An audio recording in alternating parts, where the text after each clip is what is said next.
Bonsoir à tous et bienvenue dans cette nouvelle édition de 24 heures Sénat. Voici les titres. Soupçon de détournement de fonds par le groupe UMP du Sénat. Une information judiciaire a été ouverte par le parquet de Paris. Dans un communiqué, les sénateurs UMP nient tout détournement et disent se tenir à la disposition de la justice. Les conditions d'attribution du contrat Ecomove, société chargée de la mise en œuvre de l'écotaxe, passées au crible par le Sénat. La commission d'enquête a rendu son rapport cet après-midi. Décryptage à suivre dans un instant. Quel avenir pour la construction européenne à 5 jours du scrutin qui risque d'être marqué par une abstention record et une poussée de l'extrême droite? Nous ouvrons le débat dans ce 24 heures Sénat. Je vous le disais en titre, la justice soupçonne des sénateurs UMP de détournement de fonds publics. Le parquet de Paris a ouvert une information judiciaire pour abus de confiance et blanchiment. Jean-Claude Carle, vice-président du Sénat, a déjà été entendu par la police et d'autres auditions pourraient suivre. Ce soir, dans un communiqué, l'UMP nie tout détournement. Flora Sauvage. Les détournements de fonds pourraient s'élever à près de 400 000 € en l'espace de 2 ans. Les policiers de la brigade de répression de la délinquance astucieuse ont été chargés d'enquêter après le signalement de la cellule anti-blanchiment Tracfin. Au cœur de cette affaire apparaissent 2 associations de loi 1901, l'URS, l'Union républicaine du Sénat, et le Cercle de réflexion et d'études sur les problèmes internationaux. Selon le Parisien qui révèle l'affaire, l'Union républicaine du Sénat a perçu des fonds de la part du groupe UMP, versés par la questure de la Chambre haute avant de les rétrocéder à ses membres. Désigné comme le donneur d'ordre, Jean-Claude Carle, sénateur UMP et trésorier du groupe, a été auditionné librement par les enquêteurs en septembre 2013. Par ailleurs, entre les mois de décembre 2009 et mars 2012, l'Union républicaine du Sénat a édité plusieurs chèques à destination d'une trentaine des 130 représentants UMP du Sénat pour un montant approchant les 210 000 €. Selon le Parisien, ces sommes issues du budget du Sénat auraient notamment servi à rembourser les frais de relations publiques des sénateurs UMP, membres de l'URS, au cours de différentes élections. Alors ce matin, lors de la réunion de groupe des sénateurs UMP, ils étaient peu nombreux à vouloir commenter ces révélations du journal Le Parisien. Camilla Campusano. Embarras à l'UMP, certains disent découvrir tout juste l'affaire dans la presse. Le détournement de fonds présumé surprend encore en milieu d'après-midi. Je ne connais pas l'affaire dont vous me parlez. Si le discours est verrouillé, c'est que l'affaire est délicate. Porte close ce matin à la réunion du groupe au Sénat. Un communiqué sera envoyé, annoncé pour midi, c'est seulement à 17 h qu'il tombe. Le groupe UMP du Sénat entend démentir formellement tout détournement de fonds publics. Quelques-uns acceptent tout de même de s'expliquer ce matin. Pas de détournement, seulement une procédure classique et transparente. Mais l'objectif de ces financements reste flou. Qu'est-ce que ça sert à financer les campagnes électorales? Peut-être à tel ou tel, mais je n'en sais rien, absolument rien du tout. Ce qui est clair, c'est que de toute façon, ça sert à la vie politique. Ce qui est surprenant, c'est l'ampleur que l'on semble donner à une affaire qui, pour moi, n'en est pas une. Le président du Sénat n'en sait pas plus. Il insiste, la Haute Assemblée n'est pas responsable de l'utilisation des dotations attribuées au groupe. Je ne peux pas m'exprimer car je ne sais pas ce qu'il en est. Je n'ai que des conditionnels. Et j'ai lu un article de presse. Ce n'est pas suffisant pour moi pour aller plus loin. Les sénateurs devront répondre aux enquêteurs. Le groupe UMP s'est déjà engagé à coopérer. Et Mickaël Zamès nous a rejoint sur ce plateau. Bonsoir Mickaël. Alors cette affaire suscite un certain malaise ici à l'UMP au Sénat. Oui, vous savez à quoi on peut voir le degré d'une crise? Tout simplement aux réunions qui d'habitude ne prennent que 10 minutes et là qui prennent beaucoup de retard, aux portes fermées, aux messes basses à la sortie de ces réunions, aux visages fermés et à ce mot, pas de commentaire, vous l'avez entendu dans le sujet de Camilla. Là, on sait qu'il y a une crise. Chez Jean-Claude Gaudin, ce matin, la réunion a duré un petit peu plus que d'habitude. Il y avait autour de la table les libéraux, Jean-Claude Carle, qui est incriminé dans cet article. Il y avait également Jean-Pierre Raffarin. Et pour les gaullistes, eh bien, il y avait le président de l'amicale gaulliste, Gérard Larcher. Si je vous donne ces 2 noms, c'est parce que simplement, depuis quelques semaines, il y a cette bataille du Sénat qui est engagée. Ces 2 hommes, Gérard Larcher et Jean-Pierre Raffarin, eh bien, ils veulent la présidence du Sénat. Et ce matin, off, comme on dit, ils étaient nombreux à nous dire que c'était déjà le premier coup de semonce de la campagne. Alors certes, ce n'est pas eux qui sont mis en cause, absolument pas nommément mis en cause, mais c'est le Sénat qui est attaqué, l'institution, et c'est aussi par l'institution, c'est l'argent, le nerf de la guerre, le financement du groupe, bref, son fonctionnement. Et finalement, l'UMP attaquée sur le front judiciaire au Sénat et au parti avec l'affaire Big Malion, vous savez, ces fameux millions du parti qui demandent évidemment une enquête et dont les députés, les sénateurs demandent aujourd'hui un éclaircissement à Jean-François Copé, eh bien vous imaginez bien que toutes ces affaires ont forcément une répercussion sur la campagne des présidents pour le Sénat. Alors évidemment, vous entendez déjà les réactions dans les départements, vous les entendez, ces grands électeurs qui demandent des comptes, ceux qui votent pour les sénateurs, et l'UMP qui se voyait déjà prendre le Sénat en septembre doit se dire « Oh là là, attention, c'est pas encore fait ». Bon, rappelons quand même que dans cette affaire de possible détournement de fonds, avant d'être une affaire politique, c'est avant tout une affaire judiciaire. C'est le sens du communiqué qu'on a pu lire à l'instant. Mais à la mauvaise mine, très mauvaise mine des deux candidats dont je vous parlais ce matin, on se dit qu'il y a surtout beaucoup de coups à prendre. Merci beaucoup, Mickaël, pour ces explications. En bref, le sénateur UDUC Vincent Delahaye pour une réduction du nombre de parlementaires nationaux. L'élu de l'Essonne propose que les députés passent de 577 à 400 et le nombre de sénateurs de 348 à 250. En métropole, le ratio serait de 1 parlementaire pour 100 000 habitants environ, précise le sénateur, pour qui le nombre de parlementaires est particulièrement élevé comparé aux démocraties parlementaires des pays développés. Autre temps fort de l'actualité au Sénat, c'est l'examen du rapport de la commission d'enquête Ecomove. Et pour en parler, notre journaliste Tam Tranui nous a rejoint sur ce plateau. Alors bonsoir Tam, c'était en effet cet après-midi, eh bien, la fin quasiment de cette commission d'enquête. Ils se sont réunis, les sénateurs, à huis clos pour examiner le rapport final. Alors qu'est-ce qui s'est passé, Tam? Oui, écoutez, c'est la fin de travaux pleins de secrets, pleins de rebondissements et en phase avec une brûlante actualité. On se souvient de la fronde des bonnets rouges, c'était à l'automne dernier. On se rappelle également que toute la classe politique avait été un petit peu troublée par le contrat Ecomove. Tout ça avait finalement abouti à la suspension de l'écotaxe par Jean-Marc Ayrault. Et ça, c'était au mois d'octobre. Voilà pour les racines de cette commission d'enquête. Et puis dernièrement, Tam, il faut ajouter à cela, elle est sortie de la nouvelle ministre de l'écologie, Ségolène Royal, qui a continué à agiter le gouvernement. Et oui, Ségolène Royal, qui est aussitôt nommée ministre de l'écologie, a demandé une remise à plat de l'écotaxe. Par là, elle a court-circuité les sénateurs, mais aussi les députés qui planchaient tous sur le sujet en même temps. Rappelons que les députés ont travaillé parallèlement aux sénateurs sur une mission d'information consacrée au principe même de l'écotaxe. Et d'ailleurs, ils ont préconisé la semaine dernière son maintien dans une version un petit peu remaniée, contrairement à la ministre. Du côté des sénateurs, on est moins sur l'écotaxe que sur Ecomove, ce contrat passé sous Nicolas Sarkozy est entaché de quelques soupçons. Alors pourquoi fallait-il avoir recours à une société privée? Ecomove, qui doit empocher 20% de la somme totale, soit tout de même 250 millions d'euros par an, est-il trop rémunéré? Quid des salariés d'Ecomove pendant la suspension de l'écotaxe? Il y avait beaucoup d'interrogations que les sénateurs ont cherché à tirer au clair pendant les 6 mois avec de nombreuses auditions et aussi des déplacements à Metz, par exemple, au siège d'Ecomove. Et pendant ces 6 mois, Tam, ce qu'on peut dire, c'est que les travaux des sénateurs ont été entourés de beaucoup de secrets. Oui, il y a eu quelques stars qui ont été auditionnées, Ségolène Royal ou encore Nathalie Kosciusko-Morizet, mais il y a eu aussi beaucoup d'auditions assez techniques et à huis clos. Et cet après-midi, l'examen final du rapport s'est effectué et s'effectue encore dans le plus grand secret. On va écouter la rapporteure et la présidente de cette commission d'enquête. Confidentiel défense et compagnie, donc non, avant c'est d'ailleurs même après ça sera encore compliqué, oui, puisque de toute façon il y a un embargo de 6 jours. Mais le vote, vous le sentez bien Moi j'évite de sentir pour l'instant, je vais au travail, on va bien voir. Vous savez qu'on peut rien dire. Ça va, vous savez qu'on peut rien dire. Oui, c'est ce que j'ai réussi. Allez, mais elle me croit pas.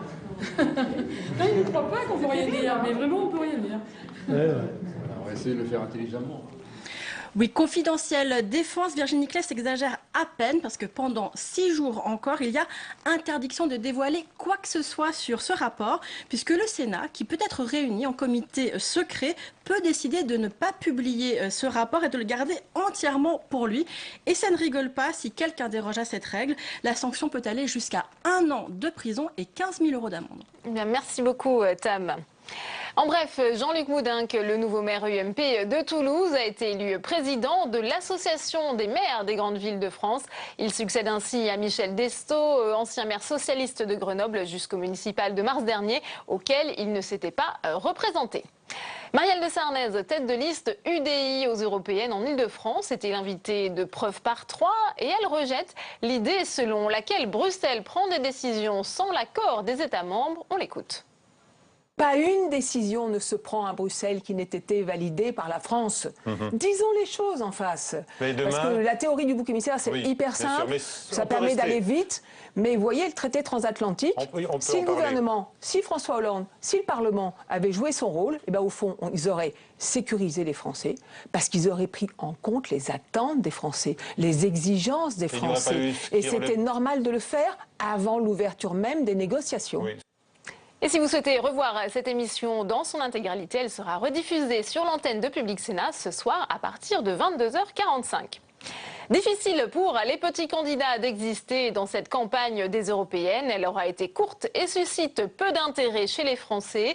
Pourtant, certains candidats se sont lancés dans cette campagne pour apporter un nouveau souffle. C'est le cas de Paul Larouteroux, reportage de Louis Sibyl. Tourner des médias à grandes enjambées, quand on n'a que 6 mois d'existence, il faut donner de la voix pour se faire connaître. Pierre Larouteroux est le fondateur de Nouvelle Donne, un parti de centre-gauche qui veut faire des européennes un baptême de feu. Et partout, on voit que les gens veulent des solutions concrètes. Comment maîtriser la dette publique sans austérité? Est-ce qu'il faut vraiment baisser les retraites? Est-ce qu'il faut couper les budgets publics? Ou est-ce qu'on peut, comme le dit Nouvelle Donne, financer la dette publique à 1%, ça ferait 20 milliards d'économies chaque année, lutter vraiment contre les paradis fiscaux en boycottant les entreprises qui ne payent pas leurs impôts, lutter contre le dumping fiscal en créant un impôt européen sur les bénéfices. Un pacte climat-énergie de 1000 milliards d'euros, des salaires anti-dumping, Nouvelle Donne n'est pas à court d'idées. Ah oui, j'avais entendu un tout petit peu parler alors. Voilà, donc on se présente aux européennes pour changer la donne. Le parti revendique 8000 adhérents, la plupart des déçus de la gauche classique. Il faut qu'il se passe quelque chose d'autre dans le centre-gauche et qu'on modifie complètement le logiciel. On ne peut plus fonctionner avec des structures, des idées qui sont héritées du siècle dernier. C'est pas que les idées, c'est aussi le fonctionnement interne. Oui. Crédité de 2,5% selon les derniers sondages, le tout jeune parti espère faire mieux, voire dépasser la barre fatidique des 3%, qui lui permettrait de se faire rembourser les frais de campagne. 24 heures de Sénat, tout de suite le débat.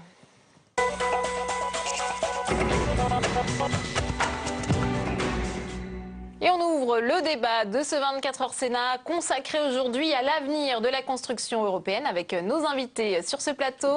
J'ai le plaisir d'accueillir André Gattolin. Bonsoir. Vous êtes sénateur Europe Écologie Les Verts des Hauts-de-Seine. Merci d'être avec nous. Avec nous également Jean Bizet, sénateur UMP de la Manche. Alors, vous sortez tous les deux de l'hémicycle où se déroule en ce moment même un débat sur cette question. Quel avenir pour la construction européenne?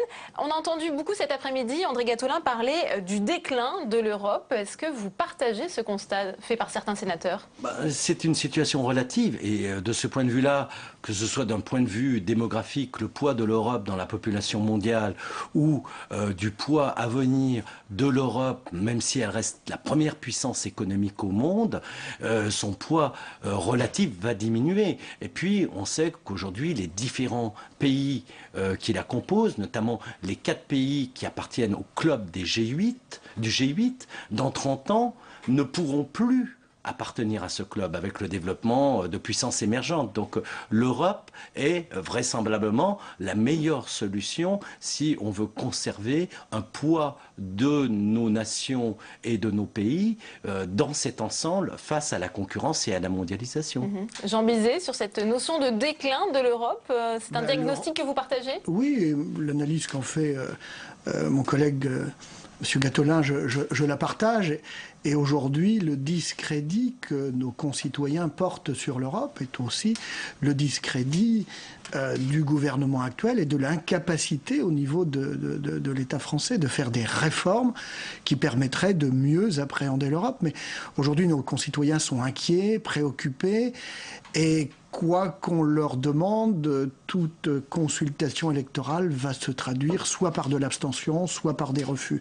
Alors qu'on sait très bien que sur les sujets fondamentaux, que ce soit là sur la mondialisation, que ce soit sur la transition énergétique, que ce soit sur les problématiques de l'immigration, seul, on ne peut rien faire.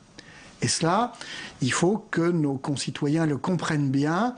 Depuis 10 ans, l'Europe s'est pas repliée sur le ML, mais s'est préoccupée de ce que j'appellerais de l'institutionnel. Et c'est plus préoccupé de cela que de préoccuper du quotidien de nos concitoyens. Il va falloir donc une Europe plus démocratique, plus concrète, moins normative. Ça, c'est ce qu'on a également entendu en séance cet après-midi. Une Europe qui n'est pas assez protectrice, André Gattolin. Moi, je crois surtout qu'on a une Europe qui n'est pas assez stratège face à la situation. Parce que c'est l'histoire même de l'Europe. On a toujours transféré en matière de compétences à Bruxelles ou à Strasbourg, mais surtout à Bruxelles, ce que les États nationaux ne voulaient pas assumer.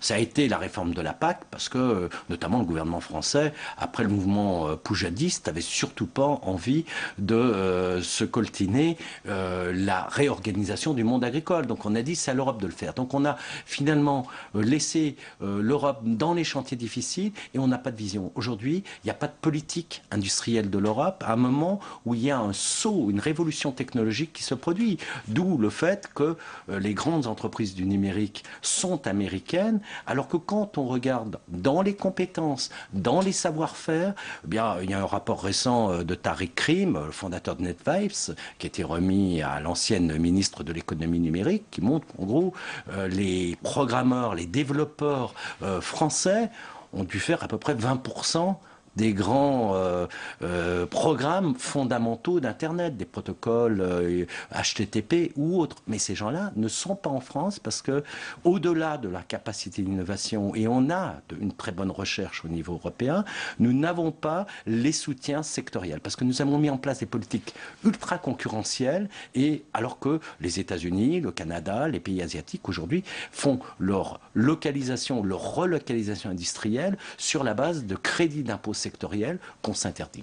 Jean Bisset, peut-être que vous souhaitiez réagir à cette question soulevée par André Gattolin sur la PAC finalement. Est-ce qu'on laisse les sujets qui fâchent à l'Europe? C'est ce que disait André Gattolin au début de son intervention. Deux choses. Je reviens sur votre terme, l'Europe qui protège. Je n'aime pas trop cela parce que ça sous-entend une Europe, je dirais, protectionnisme. Faut précisément une Europe prospective. En matière d'agriculture, je crois qu'il faut être fier de ce que nous avons fait au niveau de la politique agricole commune. Mais surtout, il ne faut pas être naïf. Pourquoi? Parce que dans le cadre financier pluriannuel, cadre budgétaire pluriannuel, nous avons mis sur la table, de mémoire, aux alentours de 385 milliards d'euros sur 7 ans. Quand parallèlement, nos amis américains, eux, sur 10 ans, ils ont mis 956,4 milliards de dollars. Donc nous sommes dans une compétition mondiale. L'Europe a tous les atouts pour la réussir. Je reviens sur ce que nous avons fait récemment au Sénat, pendant un certain temps au Sénat, sur le brevet communautaire.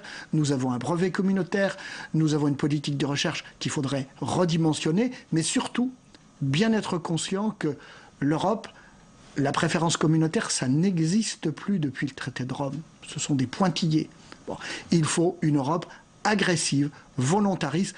La mondialisation ne doit pas être vécue comme, je dirais, une contrainte, une fatalité, mais comme une formidable opportunité. Agressive, on voit plutôt. Est-ce que les Français souhaitent une Europe agressive, comme vous dites? Non. Dans les sondages, on voit quand même Français, cette question de la protection, une Europe qui est impuissante, qui ne protège pas, notamment les consommateurs, avec ce fameux traité TAFTA. Ça, c'est une inquiétude en ce moment. Mais les Français, malheureusement, ne sont pas comme les membres des pays anglo-saxons suffisamment volontaristes et agressifs.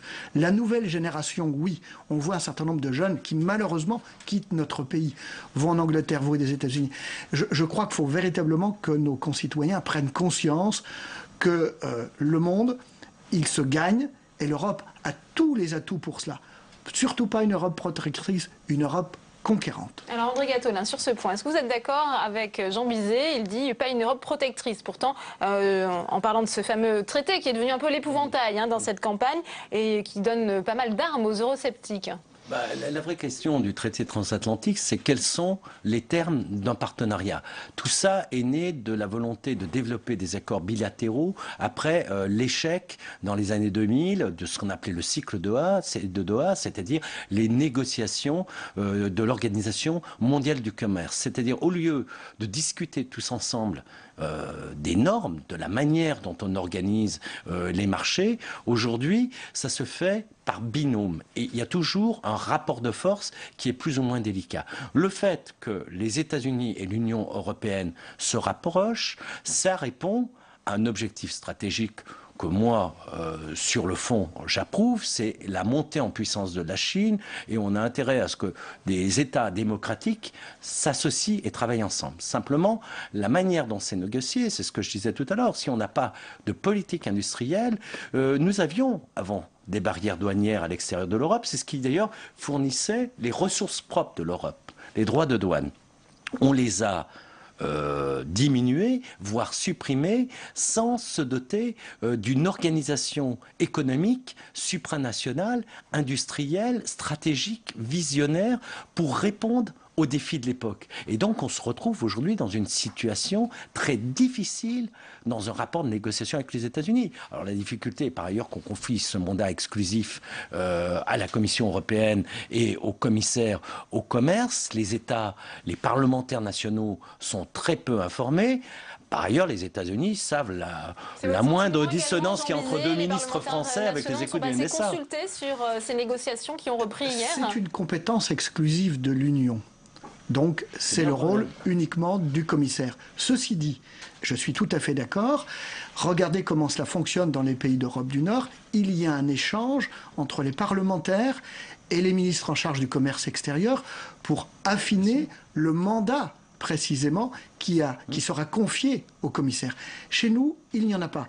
À l'époque, je dirais, où le président Larcher présidait cette institution, nous avions institué une fois par an des débats entre le gouvernement et les parlementaires. Parce qu'ensuite, pourquoi? Tout simplement pour déminer les critiques que nous constations lorsque nous étions sur le terrain, si vous voulez, où nos concitoyens ne comprenaient pas comment nous ne pouvions pas être au courant. Mon cher collègue, on l'a eu en début d'année, d'ailleurs avec la ministre du Commerce extérieur, à la demande du Sénat sur le traité transatlantique. Oui, mais ça a été véritablement une demande importante et ça a été insuffisant. Il y a cela.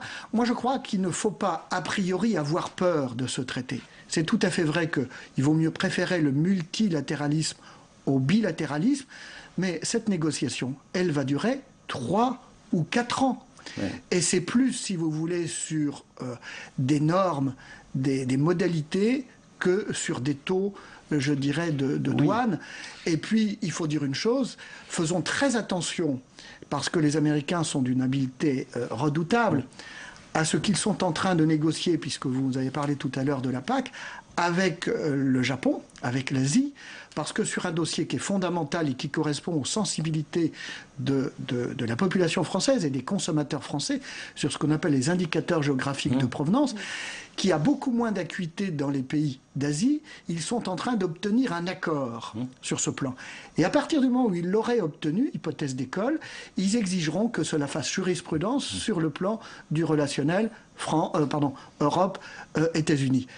Voilà. Et alors, il y a un autre aspect qui manque complètement dans ce traité et qui est dramatique aujourd'hui, parce qu'on voit, c'est au cœur de l'affaire Alstom, le gouvernement américain défiscalise les investissements faits à l'étranger pour des rachats par ces groupes. Donc on a aujourd'hui des liquidités massives de grandes entreprises américaines qui viennent sur le marché. Et c'est exactement comme je disais tout à l'heure, on n'a pas de condamnation aux États-Unis au niveau de l'OMC des crédits d'impôt sectoriels. On l'a à l'intérieur de notre territoire de l'Union européenne à cause de règles de concurrence qui sont, à mon avis, d'un rigorisme britannique excessif. Et on ne met pas dans ces négociations sur le tapis le fait qu'il y a un véritable dumping fiscal fait par les États-Unis. Donc la négociation est déséquilibrée. On gagnera peut-être des choses sur l'agricole, mais sur les industries d'avenir, les nouvelles technologies, nous serons perdants. Finalement, l'Europe n'a pas les armes pour se battre face aux États-Unis. C'est pour ça que que nous, en tant que parlementaires, mais je crois aussi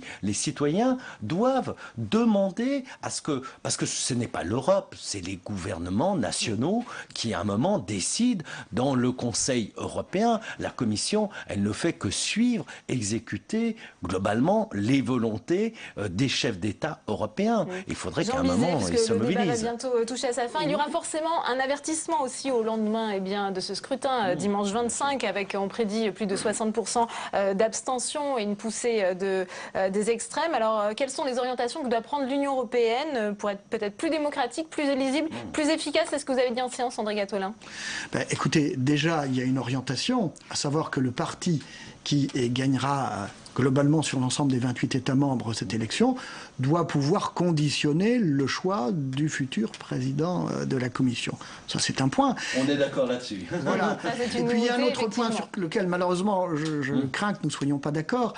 Mais quand on parle d'industrialisation, parce qu'il faut réindustrialiser l'Europe, il faut réindustrialiser la France, or, le temps politique est complètement déconnecté du temps économique, et regardez comment en l'espace de 2 ans, nos voisins américains, avec l'irruption du gaz de schiste et l'envoi outre-Atlantique, si vous voulez, de charbon, a complètement modifié le paysage énergétique mondial, et c'est celui qui détiendra l'énergie la moins onéreuse qui va pouvoir bénéficier de certaines délocalisations énergétiques.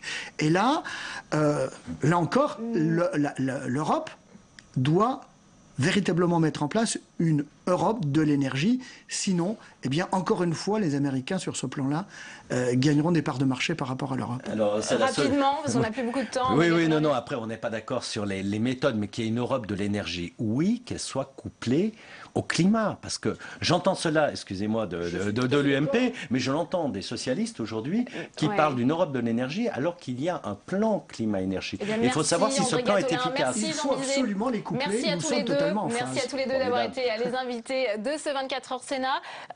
À présent, cette information, c'est un hommage qui a été rendu cet après-midi par le président du Sénat, Jean-Pierre Bel, aux lycéens et aux étudiants morts en résistance. Il a salué la mémoire de ces jeunes victimes de la barbarie nazie. C'était cet après-midi dans le jardin du Luxembourg. Et puis autre information, c'est le coup d'envoi de l'été du Sénat, un ensemble de manifestations culturelles qui ont lieu dans le jardin du Luxembourg. Cette saison est marquée par les commémorations de la Grande Guerre.